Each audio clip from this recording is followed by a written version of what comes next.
Kuha ito ng isang minerong nakaligtas sa malagim na landslide sa Barangay Ukab sa Itogon, Benguet.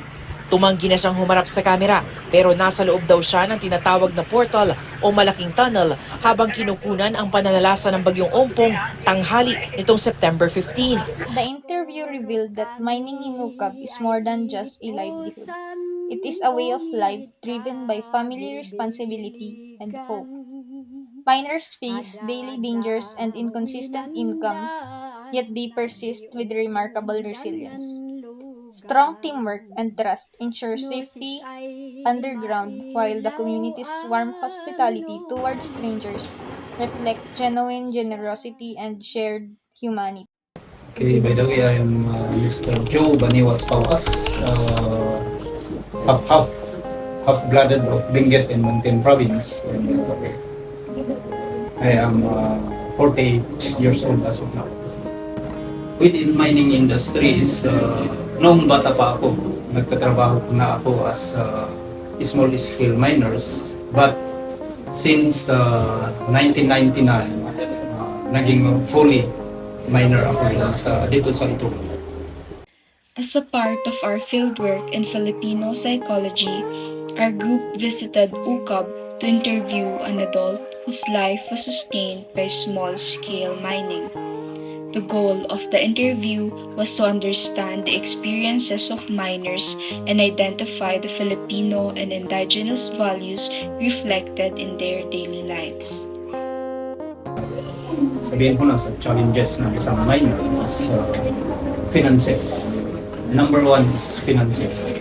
Halimbawa, itong mining industry kasi, hindi ka pwedeng sasahod dyan ng weekly, hindi ka pwedeng sasahod dyan ng monthly.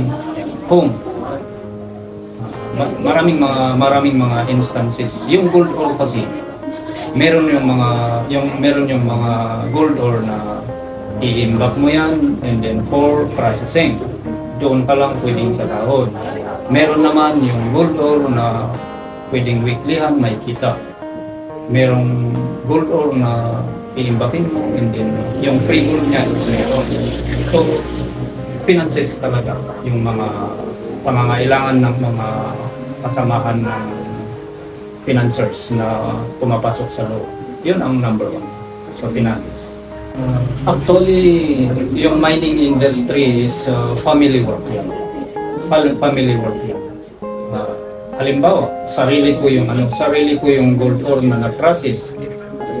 Pwedeng makibuhat yung mga bata. Sa milling site is pwedeng tutulong yung asawa.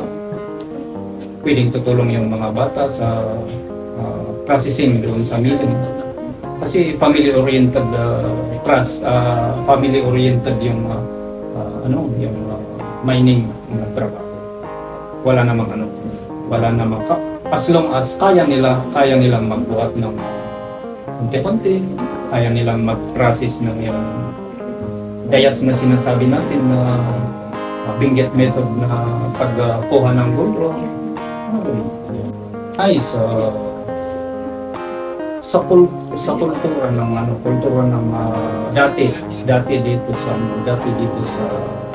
mining industry ng Itogon, yung concentrate na pinanggagalingan ng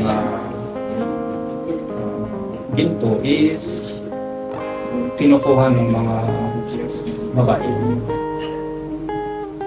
Bingbingayan na ay through bukbukulan na di jay, then manudang atin mulong pag-alaan na di jay. Nga iso iti maging 4 day daw iti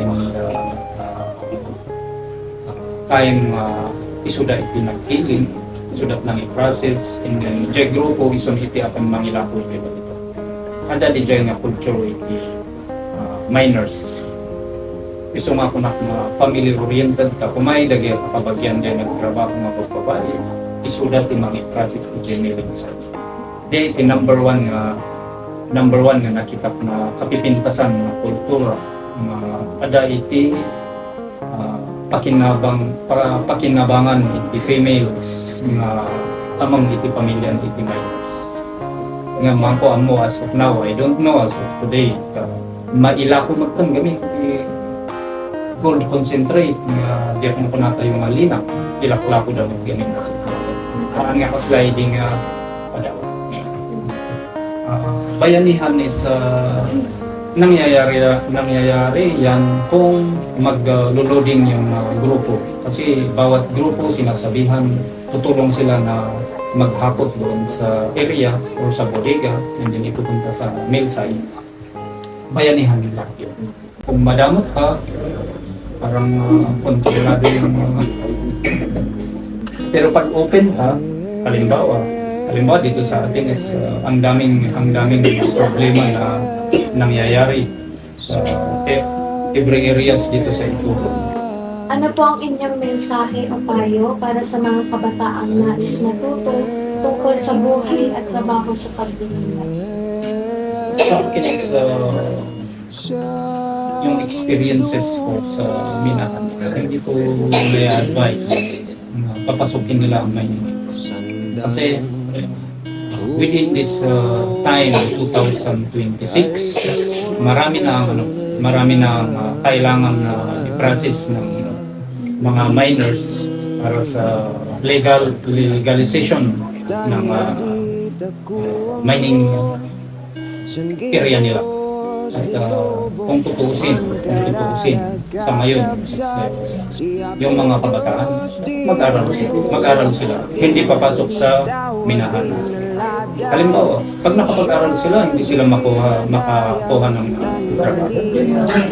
Okay, na doon nila susubukan papasok sa mining industry.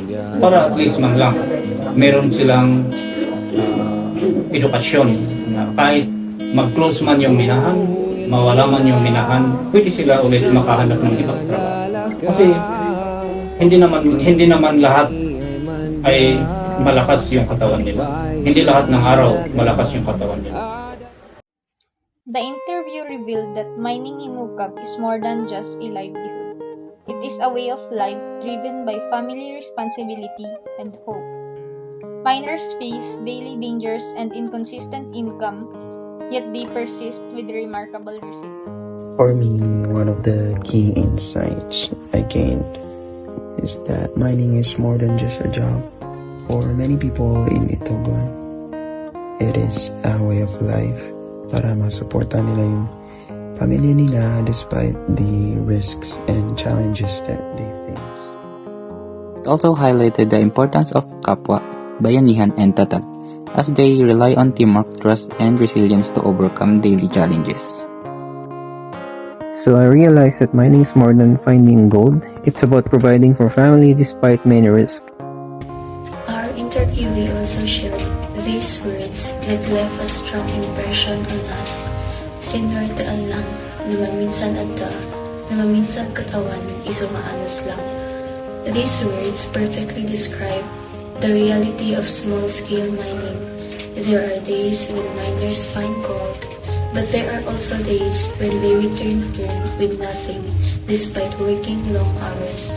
Even so, they continue because they believe tomorrow may bring another opportunity. This reminded us that patience and perseverance are important, not only in mining but also in life. So, yung mga Filipino values po na parang makikita po natin sa minahan is yung bayanihan, yung kapwa, pakikipagkapwa, yung pakikisama, yung utang na loob, at yung tatag po bilang isang minamata. Sure.